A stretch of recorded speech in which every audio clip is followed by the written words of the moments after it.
They say Makueni is too dry to farm, that nothing much can actually grow here.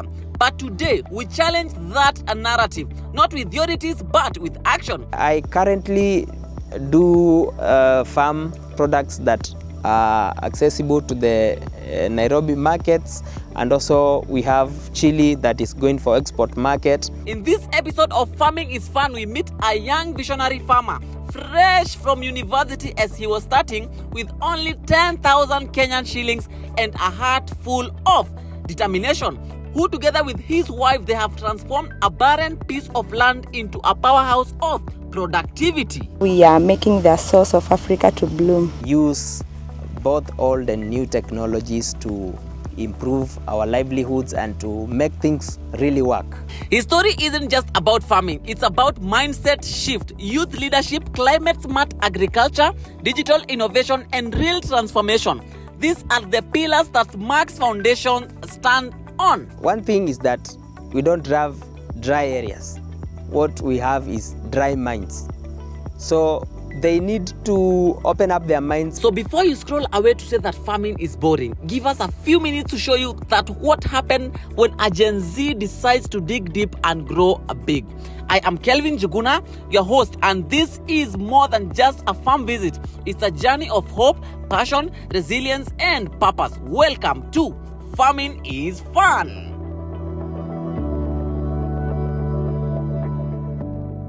Yes, guys. Well, I am not in a bush. Well, this is a farm. What is this? Pili, chili, however you may want to call it, right?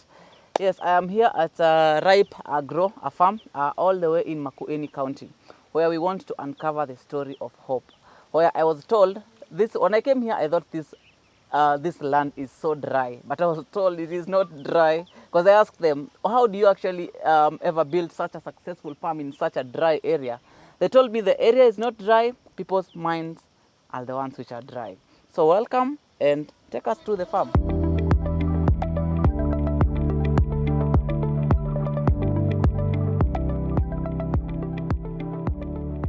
Welcome to Ripe Grow Enterprises, where we want to show possibilities where there seems to be impossibilities. It's a farm located in Makueni County, an arid and semi-arid land, but we are changing that. We are turning that around and we are making the land green. My name is Dennis Mwoki. I'm the founder and the CEO, and next to me is my co-director. So let her introduce herself. My name is Rose Dennis. I'm the director, Ripe Grow Enterprise Farm, located at Mavindini, Makueni County, where we are making the source of Africa to bloom.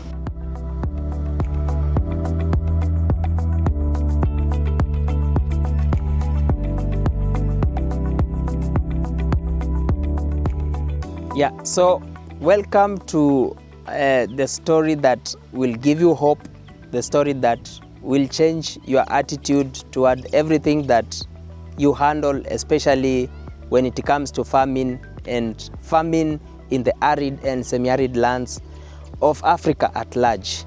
So you are going to learn techniques and ways to be able to overcome every obstacle that may be hindering you from taking that bold step and beginning your journey to success.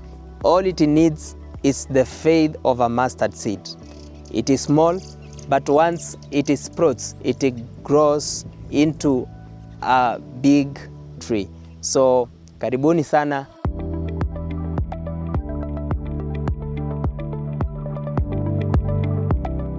My name is Dennis Mwoki, the CEO and founder Ripe Grow Enterprises, a farm that is located in Makueni County in Mavindini Ward, where we are practicing horticultural farming together with other value chains such as apiculture. This young farmer, just fresh from university, looked at the dry land and didn't see a problem. He saw possibilities, inspired by the need to feed his community and break the generational barriers. He picked up a djembe, a few seedlings, and a bold dream.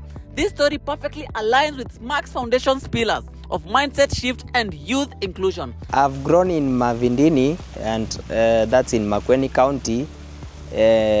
one of the arid and semi-arid lands, and I've seen my parents grow depending on the rains, but many of the attempts they have failed, and therefore during my high school I took agriculture, which further facilitated me to go to Egerton University to take agricultural economics.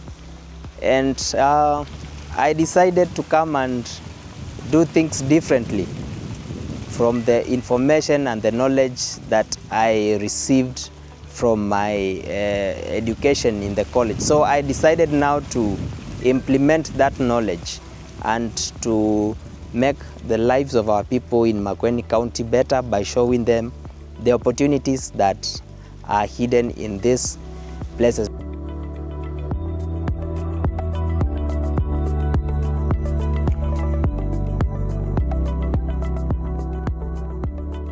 In every place we go, there is an opportunity that can be maximized so that we can better our lives as human beings. They laughed, they doubted, some even told him it was impossible. Farming in Makueni with barely any rains, but what they didn't realize was that this was not just farming, it was a movement, one driven by determination, passion and belief. This journey echoes the pillar of climate adaptation, showing how young people can look at diversity and choose to rewrite the narrative. It was not a walk in the park, if I may say, because there are the mentality that we grew up with, that we cannot do farming in Makueni County simply because maybe we have the lack of water.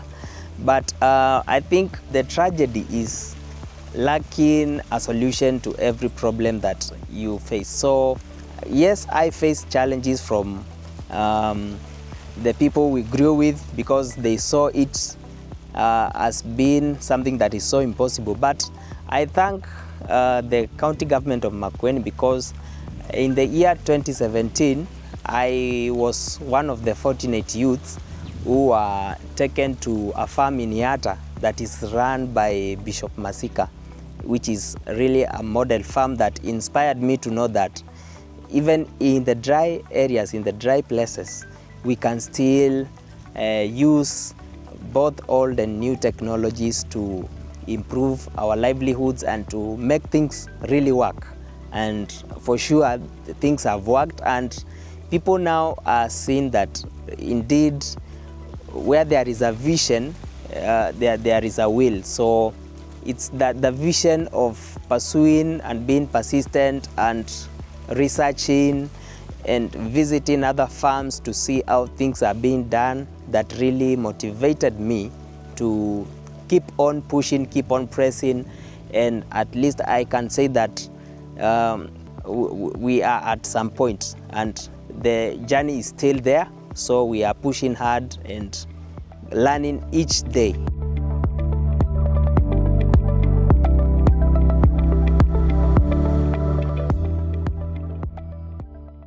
From passion fruits to chili, from pawpaw to greenhouse vegetables, this land speaks volumes. One of the main challenges is, as I have said, is the issue of the mentality of the people that you surrounded me, because now what has been the norm to them is that we wait for the rains, it rains, then we farm, whether we do get a bumper harvest or not. But now here comes a young man from the university. First of all, they don't see it fitting for someone who is a graduate to come from the university and decide to get into farming. So it was quite a controversial, but at the same time quite an eye-opener even to the people who began now to visit the farm and seeing the possibilities that it is really possible to do farming anywhere, because like in Israel is 60% the Negev desert, yet they are feeding the world. So what are they doing? Information nowadays is all over. When you go to the YouTube channels, you learn a lot. So I made researching and learning new things my priority, seeing how problems can be solved like maybe the issue of lack of water, I researched and saw that if you can just use simple methods like doing the drip irrigation, doing mulching, maintaining a good cover crop within your farm, these are some of the techniques that may seem not so complicated, but they have very powerful results. He implemented drip irrigation and water recycling methods to ensure not even a single drop goes to waste. These are textbook applications of SMACHS Pillars of Innovation, climate smart agriculture and resilience building. The techniques that we are improvising here is any technique that helps maintain water, moisture, or moist within the plant roots, and that is the drip irrigation system. Because for the drip irrigation, how it works is that once the water drips, it drips within the root system of the plant. So every drop that lands on the soil surface, it is uptaken by the plant. The other thing is, due to the sunny days that we have here, there is a way we do prepare our land where we are growing maybe the fruit trees, maybe the veggies and all that. So you'll find that the sun scorches up to a depth of like 5 centimeters on the soil surface. So if you would make, we call them zai pits, where you dig and plant your crop at a depth, so that you can have a surface where you can do some mulching, such that the roots are far away to a point whereby the sun rays cannot have an access, or even if they have an access, it is somehow limited. So in that way, you are able to conserve the plant roots, which are responsible for getting the plant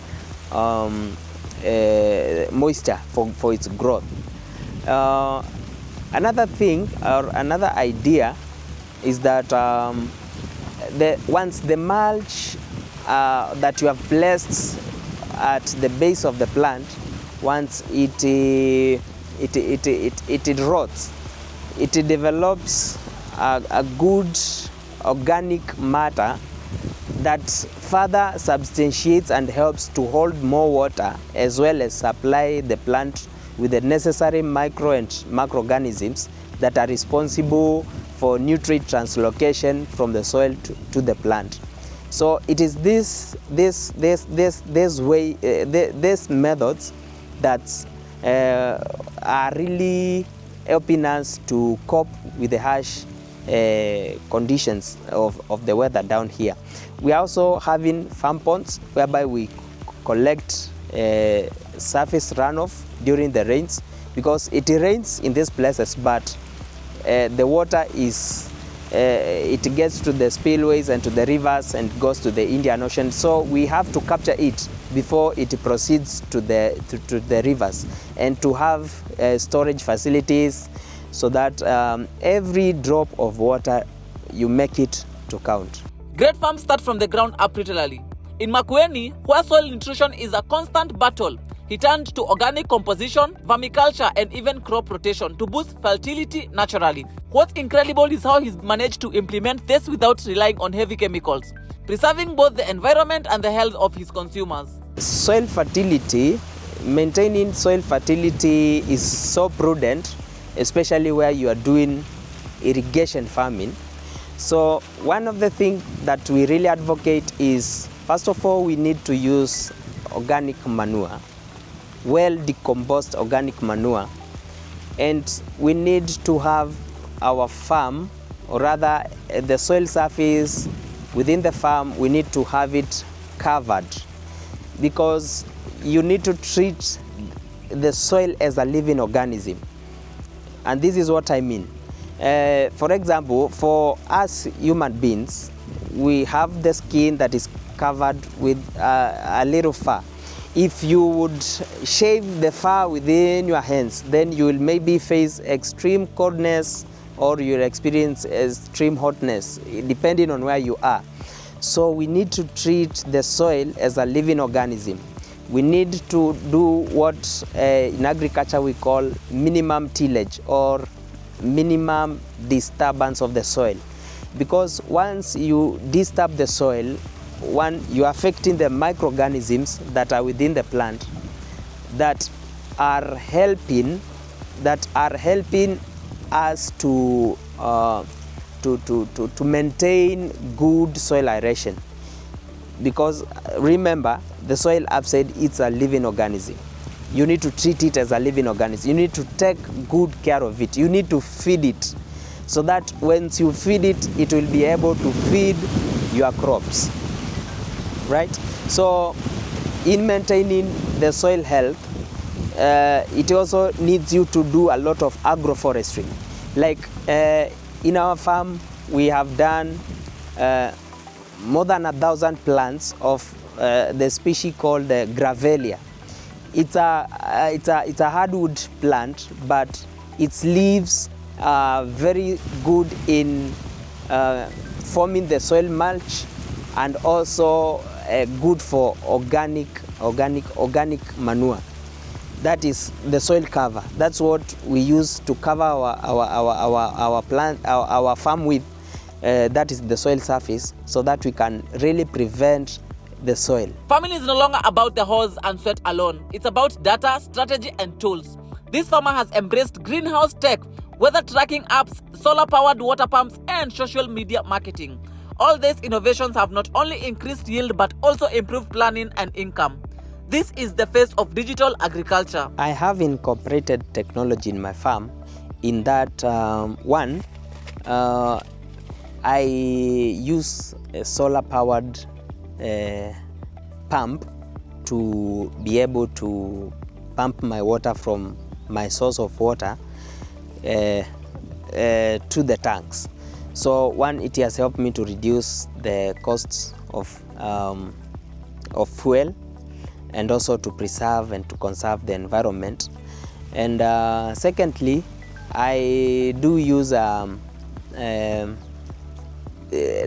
irrigation system in itself. It's a technology whereby every crop gets water from the drip systems. We use purely drip irrigation in our farm in order with that we may maximize the use of we maximize the little water that we have, and also we be efficient in terms of making sure that each and every plant has received water.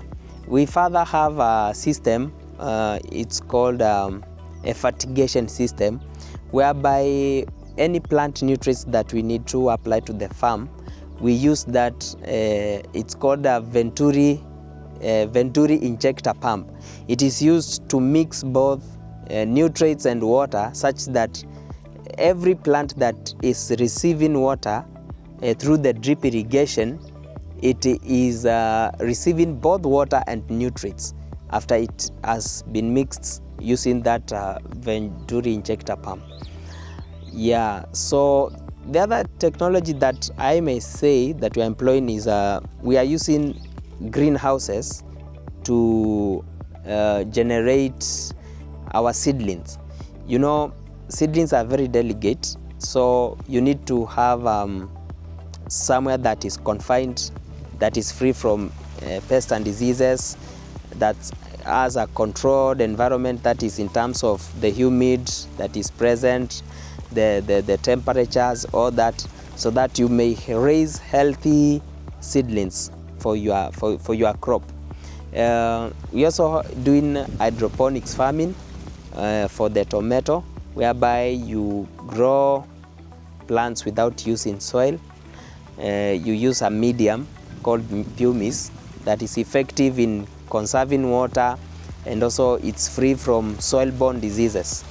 Yeah, so those are some of the technologies that we are applying, and with time we are planning to get into aquaculture, whereby we'll be rearing fish and using the fish, the water that will be now waste from the fish pond, we'll be using it in the hydroponics such that we do what we call aquaponics, whereby we are combining aquaculture and hydroponics. The crop variety is not just for beauty, but for sustainability and profitability. His strategic choice of crops based on market demand and environmental compatibility has positioned him as a role model for value chain development. One of the key things that we look at SMACHS Foundation, it's not just about farming, it's agribusiness. In our farm, we have, it's an enterprise. We have several enterprises where we grow passion fruit, the purple one. We have banana plants, we have sugar cane, we have chili, this mainly for the export market. We have onions, and we have tomatoes. So we are in quite a wide range of different crops that we are producing. And basically this is to enable us to diversify, first of all, so that you can be able to absorb any shock in terms of the managing risks. Because when you do a crop, maybe it may probably fail because of an attack by diseases or pests. So we really diversify, and of all the crops, depending on its seasonality, like for the short season crop, the chili is more profitable, and for the long term crops, the passion fruit is more profitable, because both both the crops have an access to the export market. When the seasons change, his production doesn't. He's mastered staggered planting, controlled environment farming in greenhouse, and water efficient irrigation. All this allow him to grow and harvest even during the toughest dry seasons. We maintain all year round production by growing our crops with a calendar, if I may say, such that if we grow 1 acre of chili, because when you grow chili, it takes like 3 months you begin to harvest, then for the next 9 months they will be in their productive stage. So we may decide to grow 1 acre in this period, then after like 3 months we do another acre. So such that when the first bunch is out of the farm, we can still continue to have production. The production is continuous. So we grow crops using a calendar, even according to maybe targeting different times when the prices may be high for certain crops.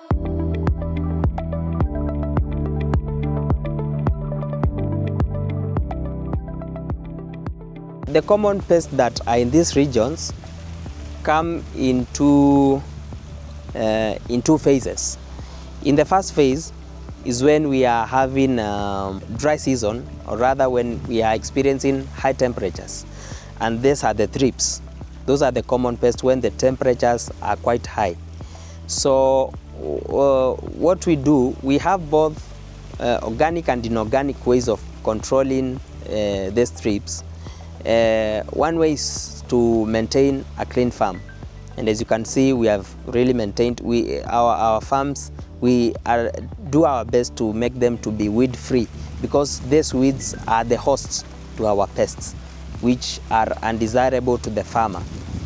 The other kind of pests comes during the cold season, and mostly they are the mealybugs, and in the same manner we control them using the organic and also the inorganic way, keeping our farms clean being our first priority.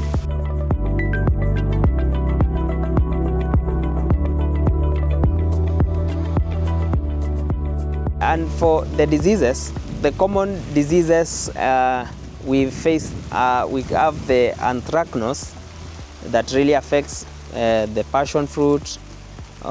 We have never experienced woodiness virus, which is really a disease that is common in passion, but since we don't have many people growing them, at least we have never experienced the woodiness virus, because once you first see the first signs, it is advised that you just uproot the plants and maybe you crop rotate until that cycle of the virus, the pathogen that carries the virus, until we have maintained it, and mostly they are the thrips.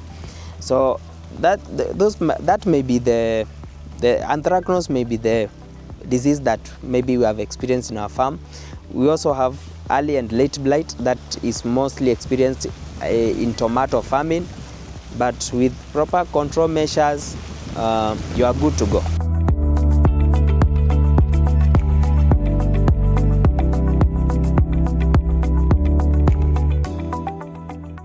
So, having said all that, do you guys think that farming is really fun? Let's find it together.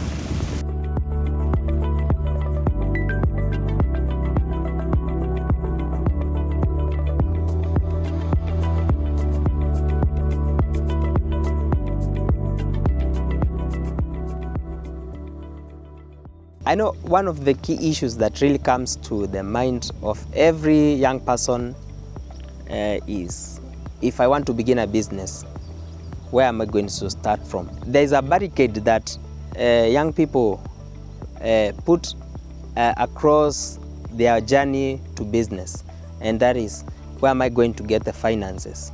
The moment you begin to think about the finance, you block your mind from thinking outside the box. So for my case, I began with the resources that were readily available within my reach.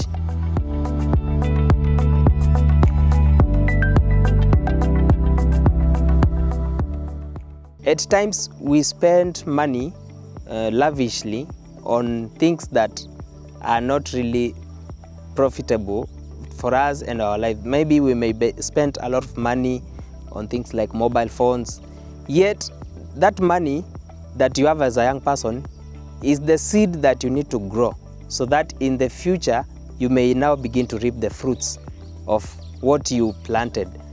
So whatever small amount that I had is what I began with. And for my venture, I began only with a budget of 10,000 shillings.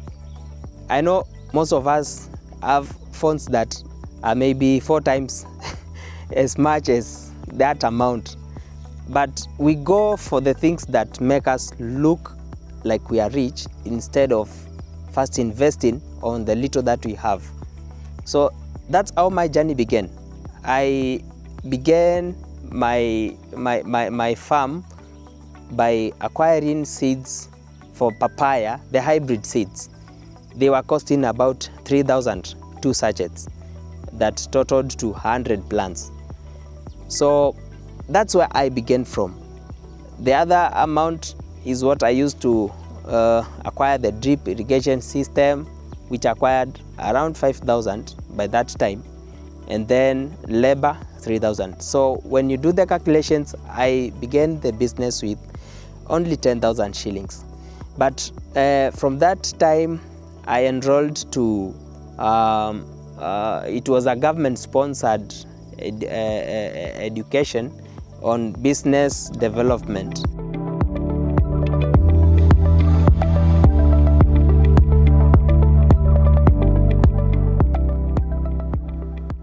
Unless you have the skills of business, how to draw a business plan, how to manage your finances, how to make sure that you are risk averse, you know, some of these things are skills that are readily available, especially from our government institutions. So I acquired those skills so that now I would begin to do business rather than just running a cycle of making sales, not knowing whether I've made a profit or not. So that was my starting point. Then whatever I began to reap out of the plants that I had grown, I began to reinvest it again, because there's a book written. It's called the richest man in Babylon. And some of the lessons that are in this book is that at least save 10% of all that you earn. It doesn't matter how little it is, but make sure that 10% of what you earn, you set it aside. So with time, this 10% will become some quite lump sum. Then take that lump sum and reinvest it back again, such that you will have, the author calls them, you will have many children who are working for you. Yeah, so it's a matter of investing and reinvesting until a time reaches whereby you can sit down and money is working for you. That is the thing. From a simple start with only 10,000 bob to a multi-enterprise agribusiness, this young couple has shown us that the land is not the problem. The problem is the mindset, and once that shifts, the harvest begins. Currently, my return on investment in every year, it ranges from 500,000 to 1 million. I'll give as a range. Yeah. Yes. So in a year, you'll find that you have a turnover of 1 million. If you divide that with 12 months, you'll be able to find that every month it's as if you are earning around 80,000 to 90,000. So it's all about focus. It's all about knowing what you want to do. It's all about knowing the end result of whatever activity you're undertaking. And when it comes to farming, you need to be well versed with where you take your products. For example, you need to do a kind of a test. You need to get a product, you grow it, then you try to see where you can get an access. Then from there you can expand. Like I began with 100 passion plants, now I am doing 1,000 plus because I have a buyer. I have several buyers, not just a single buyer, because if you depend on one buyer, maybe at some point he or she may fail you or the company may fail you. So I currently do farm products that are accessible to the Nairobi markets, and also we have chili that is going for export market. We have these companies that do export on behalf of a farmer. So when you go to your internet, you will find them, you contact them, you tell them you have this product, you send them pictures, they send the agronomist, comes and checks whether you are practicing good agricultural practices. Then from there, it's a matter of building your networks and being proactive in the social media. You post your products, yeah. So you become an advertisement, right? So that you can get your product to reach the customer at the right time, because it is very expensive to maintain an inventory. Imagine you have harvested a product like 5 tons of a product like passion or chili, then you don't know where you're going to take it. So you need to be well versed with the market, and everything, as I have said, is just on our fingertips. Just need to go to your internet and do your research, make calls, yeah. And through that way, you will always have a breakthrough. So every youth watching this, you have witnessed that Makueni isn't dry. It's full of dreams waiting to be watered with action. One thing is that we don't have dry areas. What we have is dry minds. So they need to open up their minds and challenge themselves by trying, because unless you try, you will not know whether something will work or will not work. But since we have tested the waters for you, I would rather advise you to make good use of the people who already have tried and have seen what works and how it works. People who already are in the game, because they will show you the tactics on how to maneuver, on how to foresee the changes, maybe the dynamics that are involved therein. So it's a matter of giving it a try. And I'll conclude with this analogy. When you go to the harbor where the ship are, there is a sailor who now controls the ship to the next destination. And the sailor never leaves the harbor without knowing his destination. And for the better part of his journey, he will not be able to see either where he began from or whether where he is going for the better part of 90%. He will just be in the middle of the seas or maybe the ocean, and he will keep on sailing because he has a roadmap. He has a map that is showing him where his destination is. So he keeps on just making little adjustments as per the map that he is following. So for us, the young people, you need to have a plan.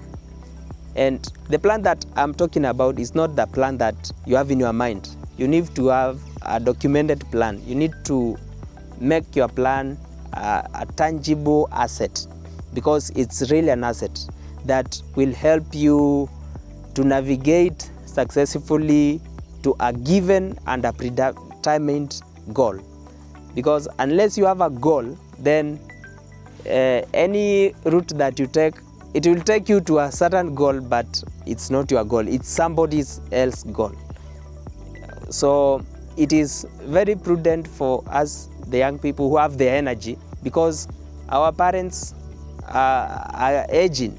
So it's us to take the challenge. We need to take the mantle. Even when you borrow from the Bible, it reached a point and David said to his son Solomon, "My son, I am about to go to the way of my forefathers." Then he said, "Show yourself a man." So it's up to us, the young people, to show ourselves to be those young men who have visions, who have a plan, who have an obligation to give and to offer to this world.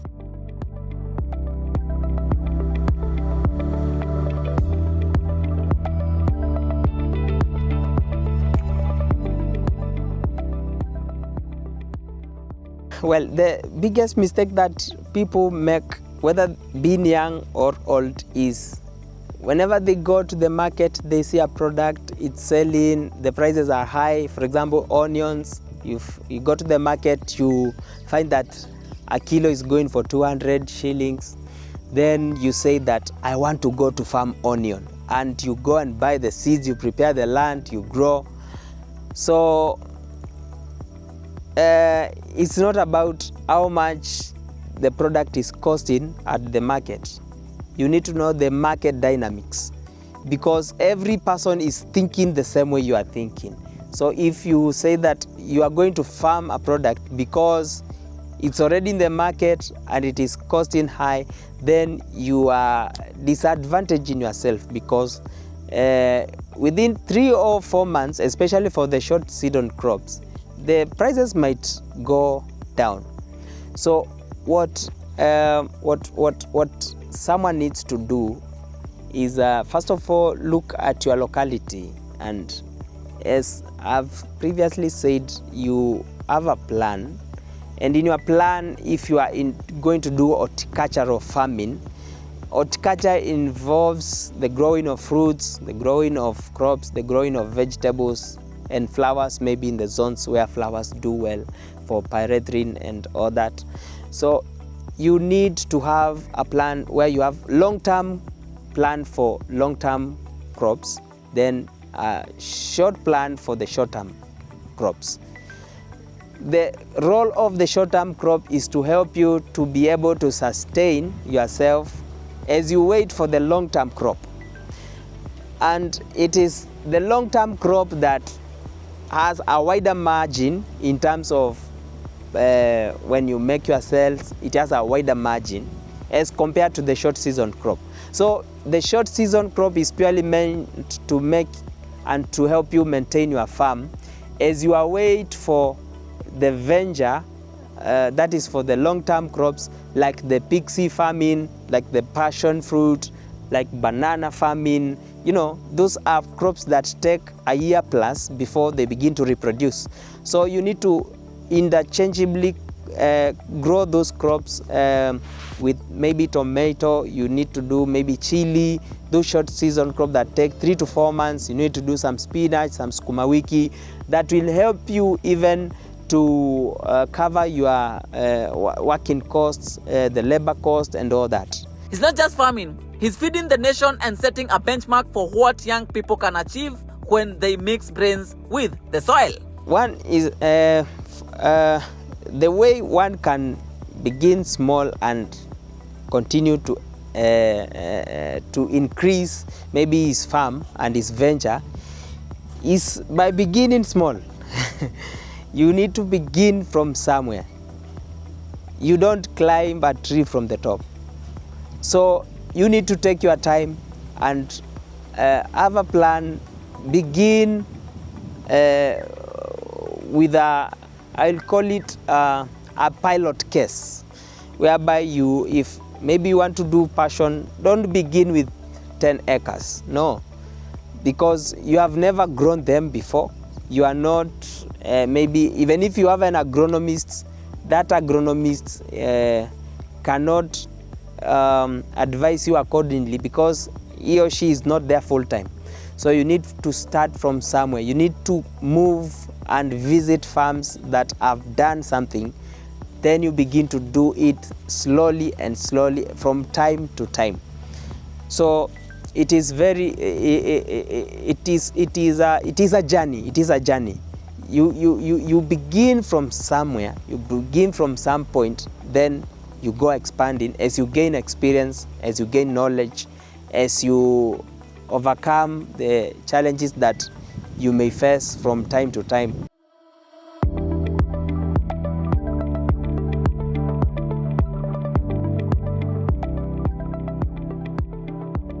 Where I see Ripe Grow enterprises in the next maybe 5 or more so years. One, we have a slogan, and our slogan is to make the assals of Africa to bloom, or rather to be productive. So from our slogan and from our vision, our goal is first of all to replicate many other ripe grow enterprises within Africa, because Africa is 53% arid and semi-arid lands. So we need people to make these lands to be productive. We need to help Africa to feed itself. So the goal of Ripe Grow Enterprises is to help other farmers, because we are now a consultancy agent. We need to help our farmers to do the things that we are doing, or even they improve on whatever they are doing. And that way we will have replicated our knowledge and our expertise to those farms. So we need, and we want to have our influence across Africa. We need to have Ripe Grow represented in South Africa. We need to have Ripe Grow represented in Libya. We need Ripe Grow to be in every 4 corners of the African continent, because we really, when you look at the statistics, we depend on imported food. Yet we have land that is productive, but what is lacking is the know-how. The know-how, and that's where Ripe Grow Enterprises comes in. We want to show people that there is a way, even where there seems to be no way. There is a will, even where there seems to be no hope.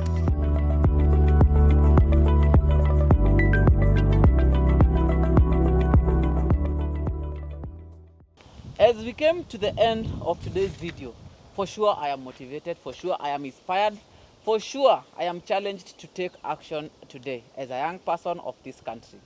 Well, when I came here again, I repeat, I thought this land was so dry for it to have such kind of plants in it. But well, as we come to the end of today's video, the story of hope, the land is not dry, the mind was. but it is not anymore. Well, I challenge you to take action today. Dennis, what would you have to say? Well, thank you for making the visit to our farm. Thank you so much. And also thanks to our viewers. And I know that there is something that has been planted in their minds. Yeah. And I know that they are going to take action, which is very important. Unless you make that first step, unless a baby takes that bold step when he's training to begin to walk, he will never walk. So take those baby steps in whatever you want to do. Then with time, you'll build your stamina, you'll build your stability, and you'll thrive, and we'll come to your farm for us to know what you are doing and to learn even more, because all we need is to make you better even than us. Yeah. And that's true leadership. Yes. Thank you. Perfectly well said. And I remember he said when we were in the middle of the video, the story of hope. You cannot start climbing a tree from the top. Well, you start from the where? That's what I leave you with today. All I can say is, do share us your thoughts, what you thought about today's video in the comment section down below. And of course as well, please do not forget to subscribe so that you get to be notified anytime you're getting to publish a new video. That has been me, Kelvin Njuguna, your favorite host for Farming is Fun. And until next time, this is SMACHS Foundation for a better future. Smart mechanized agriculture and climate action for humanity and sustainability. Bye-bye. Until next time, tupataneni. Now, guys, youths, we are creating these videos so that you can take action. Sawa sawa. Venture into farming. This is where the golden is hidden.